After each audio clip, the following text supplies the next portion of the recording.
Need to start asking ourselves certain questions, like in the morning, like what's on the menu. And what I mean by that, not just the food, because we're dealing with fasting in this group, this month, and we're not just talking about food, but you need to see what goes in through your ear gate and your eye gate. Things that you should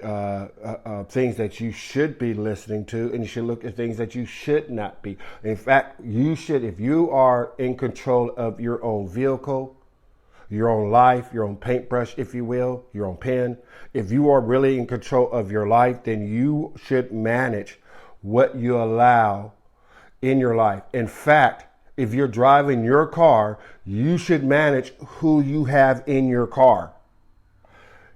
And let's look at the car being your head. If you are driving your car, you're in control of your life, and that is your whip, your thought, your head, your life. You be careful about who you have come into your vehicle or who you listen to in the morning.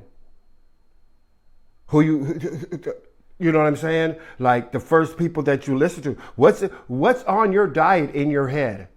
And you could tell by what you listen to, who you talk to first thing in the morning. Who do you talk to first thing in the morning? So you should go get your phone. You should open it up and look at your contact list of who you've been talking to. Stroll through that. Write down on a piece of paper, what do you talk about when you talk to each of these people? That's your diet in the morning. If you wake up on some ratchet stuff, that's your diet. If you wake up on some depressing stuff, that's your diet. What you're looking at, what you're listening to, what you're discussing outwardly or even inwardly, we're talking about even your own self-talk. You got to watch that. You got to manage that. You know what I mean? And you got to think about your opinions and these concepts, these ideas, your philosophy. You know what I mean? You need to look at that. You need to look at the things that you're talking about. In fact, you need to look at your philosophy. Some of the stuff that we be talking about may not be working. It might be outdated, but you got to look at that, right?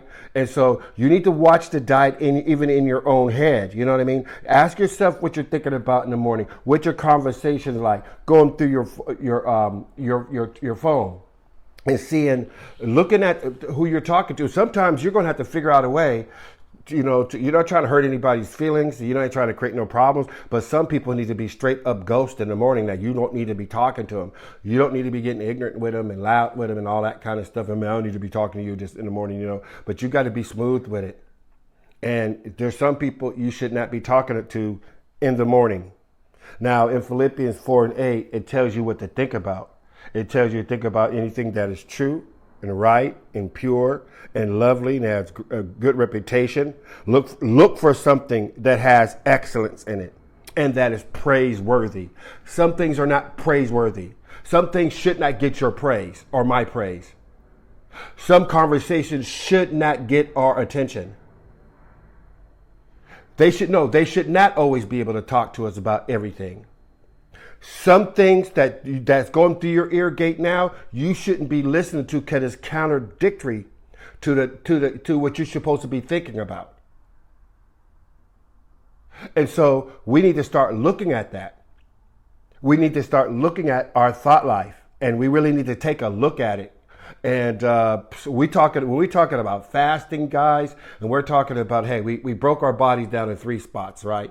Our body, like our thought life. We thought about our body, that being its own life.